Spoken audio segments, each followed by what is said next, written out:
What's up everyone, it's Ross Wilson here, and today we're going to go over the biggest mistakes that I see self-taught guitarists make. Now these kind of tips actually apply to everybody, but I'm just going to point out the ones that I see a lot of self-taught guitarists make, and this is purely because you've got nobody to guide you, you're trying to work out things yourself, and when stuff does go wrong, there's no one to really tell you that you are doing it wrong. And because you're not necessarily trained yourself in the field, you don't know and you carry on making those mistakes. And these mistakes will come back and haunt you later on in your music career. I know that because I myself was a self-taught guitarist and I spent a lot of the last 10 years or so going back and tightening up technique through teaching others and realising my own mistakes that I've made and trying to pass that on. So when I first started learning guitar, YouTube was just starting to become a thing and there weren't really any apps or anything out there to help you. There was just good old-fashioned tab books, and I used to use Ultimate Guitar quite a lot as well, just to look up songs. I then invested in Guitar Pro, and that was a big change for me in that I could finally see the music and hear the notes as they were being played on the screen. So I had something to match up to and kind of listen to. So as far as notes go, I knew I was playing the right notes, but everything else around that was quite sloppy. So technique and rhythm and all of these things, which I've now had to spend a lot of time going back and fixing, and to this day some of these things still do haunt me, and I'm training myself to help this as well. So the first mistake that I see a lot with new students that I take on is not making use of all the fingers on your hand. Now most new students will just walk around with one finger until they get used to the actual playing style. But even then, once they start to bring in their other fingers, the little finger is usually left out of a lot of this stuff. And I don't know if that's just because it is our weakest finger, we don't give it as much time, or we just don't use it as much. But one great example is when I see people play down the pentatonic scale. Instead of using the little finger, they'll stretch out that third finger there. Now, I've got one rule whenever I'm playing, which is try and keep one finger per fret. So doing exercises like that, the chromatic scale there,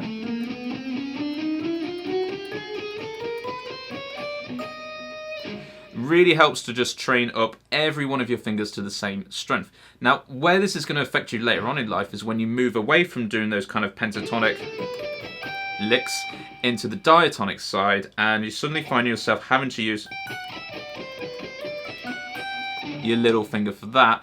And you might find it starts to slow down with the other fingers. So whereas you're fast and the other one's used to playing, this one's pretty much a complete beginner. So right from the get-go, and if you're not using your little finger now, or if it's something that you've noticed, start forcing yourself to do some exercises that use that. So the best two that I've got then is just simply trying to do a few stretches with the pentatonic extensions and doing the chromatic scale. So let's have a look at that.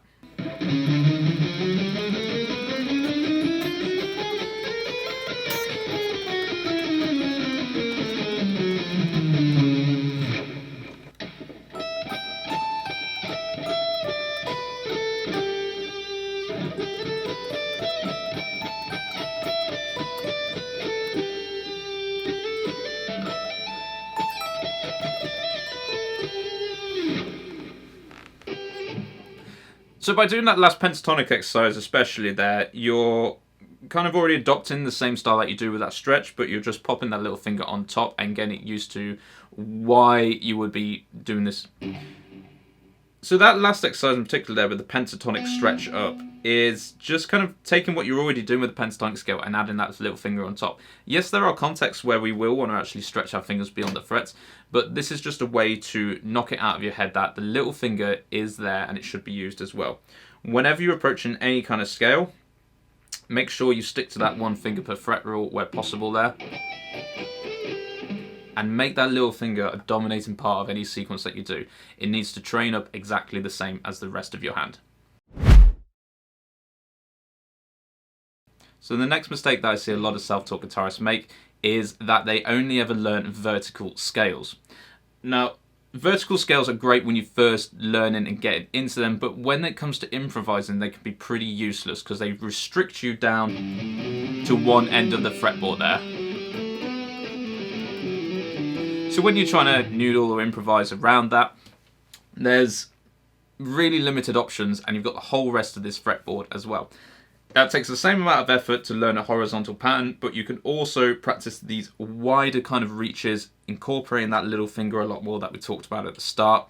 But also you're exploring around a lot of the fretboard, and for your fretboard visualization, it's going to help improve that a lot quicker. So for example, instead of playing a major scale down here as a vertical pattern, we can instead put a couple of slide transitions in there. And we can play something that is a little bit more horizontal and works right the way up the fretboard. So when you come to improvising, it's just there's so many more options for you there, and you can start to put in some really cool legato runs transitioning around between that.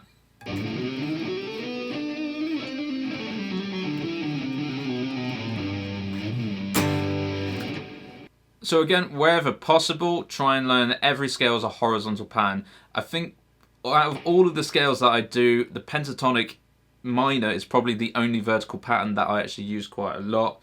And even then, whenever I play the minor pentatonic scale, I'm not sticking down in just that one place.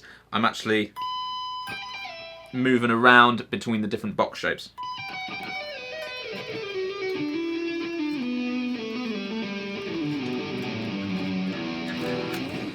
Just like the example we had at the beginning there. And straight away your improvisations will become a lot more professional sounding, a lot more interesting, and it will open you up to new ideas. You'll also start to find that when you play a horizontal scale pattern, anything that's kind of missing around on the fretboard, another horizontal scale pattern will fill that in instead. So especially with the majors and minors, we can run up a horizontal major scale and run down a horizontal minor scale. Now these will be the exact same notes, so without going too far into the music theory, we could run up a G major scale and we could come down an E minor scale. Both feature the same notes, both will give you a pattern that will work over any song that is in an E minor key or a G major key.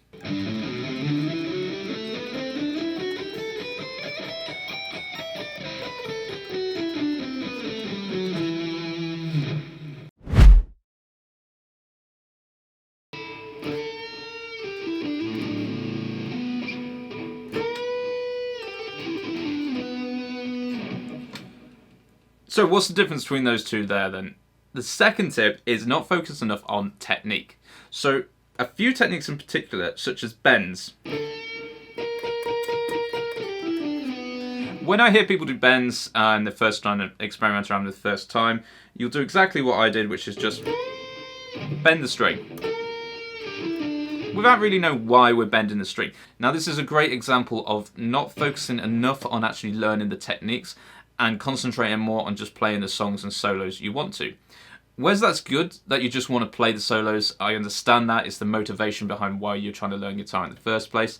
If you don't learn those fundamental techniques behind there and don't build up that theory knowledge of why we do things in a certain way, then you're not actually going to get the sounds that you want from anything you're playing. So the bends one in particular there, you know, I can bend, not hit my note.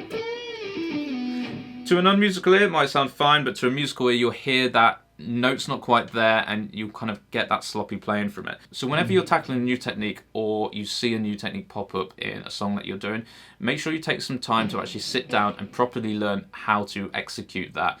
But also make sure you find some exercises that you can use as a warm-up before doing these songs.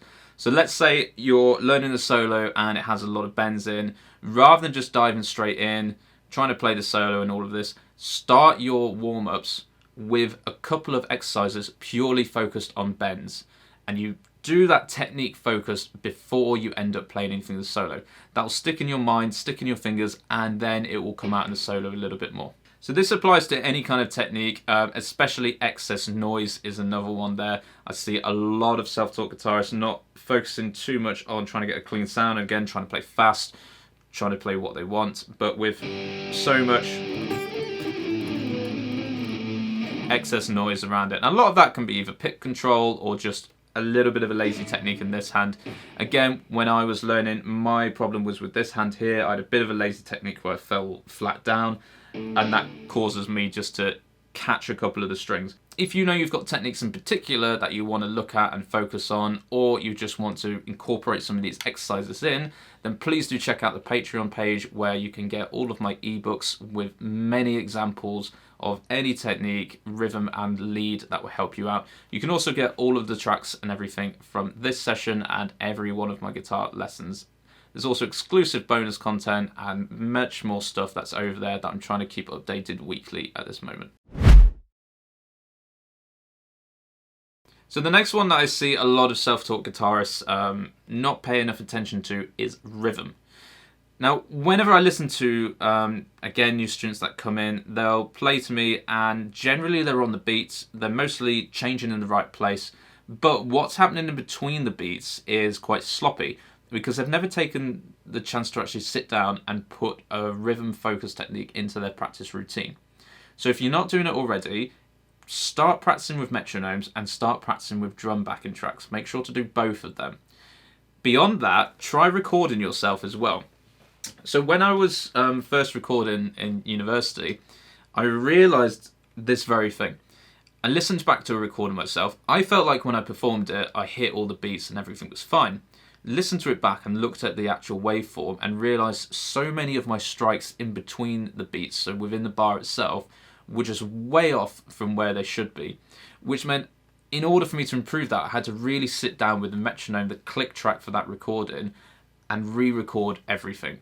It's a horrendous thing to have to do, and it's not a nice realization. But the sooner you start recording yourself and listen back to your own takes, you can see what you need to improve on. You may start to pull out certain sloppiness from excess noise and techniques that we talked about earlier there as well. So break out the metronome, start to do some speed training with things. Take it at a slow tempo to begin with, one you'll know you'll be successful at, and then increase your BPM by 5 or 10 a time until you're maxed out. Leave it there, come back on your next practice session, drop it down 10 BPM and try and work yourself back up. This type of speed training will really focus your mind onto actually hitting the notes on every beat we need to, especially when we start getting into really fast kind of shred sequences. So, and the final one for today then, and we've talked about this throughout the video, is not having a proper practice schedule. So again, when I first started out, I was just learning a lot of songs. That's what I wanted to do. That can still be in your practice schedule, but if you want to become a better musician, you need to put in a lot of the time. So I would ask yourself the question of what is it you want to do with guitar? Why are you playing the guitar? Are you playing it because you want to be in a band? Are you just playing it for yourself? Do you want to be the best musician? Whatever your target is, you need to put that down on paper and you need to plan to achieve that each week. So half of the hard work is already done for you in that I've prepared an actual practice plan template on my Patreon that you can download there. And depending what level you subscribe to, I can work with yourself to actually create your own practice schedule that meets your needs. Now, when I was in uni, that's when I first started taking all my guitar studies quite seriously because I was studying music and had a lot more free time. And a lot of people always ask me, like, how often do you practice a day? Back then, I used to practice 4 hours a day. Now, I'm lucky if I can get an hour to 2 hours a day in between everything else that I need to do. But the hour or 2 hours a day practice that I do now is way more productive than the 4 hours that I used to do when I was in uni. I get a lot more out of my practice sessions now because I've sat down, I've planned out the week, what I'm going to do each day.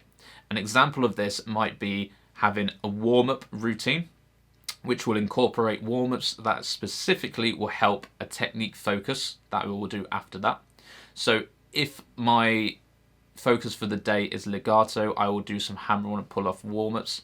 I will then do some of my legato-specific exercises to help train my legato technique. I will then put this in context and play a song that I've been trying to learn or a sequence I've learning, or even something that I've written myself for a killer that I want to go over and just really tighten up on. And I will make sure that is also legato focused. So I've got a warm-up, a technique focus, and then trying it in context. And this just reinforces everything you've done in that practice session rather than trying to do too many things at once. I'll then generally finish my practice session with a little improvisation, and that'll be me just running around a backing track and again incorporating the legato technique. Each day then I'll pick a different technique and I'll try and stick with that. Now, it doesn't always go to plan because life gets in the way, but I will just go 1 week at a time and I'll reassess what my weaknesses are, what I want to improve on that week or focus on. If I've got something particular coming up where I need to play or record for, then I'll just purely focus on that side. Either way, it's having a goal and then having a plan that actually works towards that goal. It doesn't matter what level you are at, start creating a practice routine today for you. So hopefully there's some tips there that if you are a self-taught guitarist, you may have realised you are already doing them, but just needed somebody to tell you. Or maybe you actually haven't considered that you are one of these people that is leaving a little finger out, neglecting their rhythm, or just breezing past technique to try and play as fast as possible. Either way, if you want to get hold of any exercises that will really help you with your practice routine and pull this together and start to tackle some of these mistakes you might be making in your own guitar playing, please do head over to the Patreon page and you can download all of my ebooks. You can also buy them on Amazon as well. On the Patreon page, you'll also find all the resources for this session that we've done, plus every other session that's on my YouTube and some exclusive content. So head over there, get all of that for about the price of a couple of guitar lessons. Again, if you found this useful, like and subscribe, and I'll see you in the next one.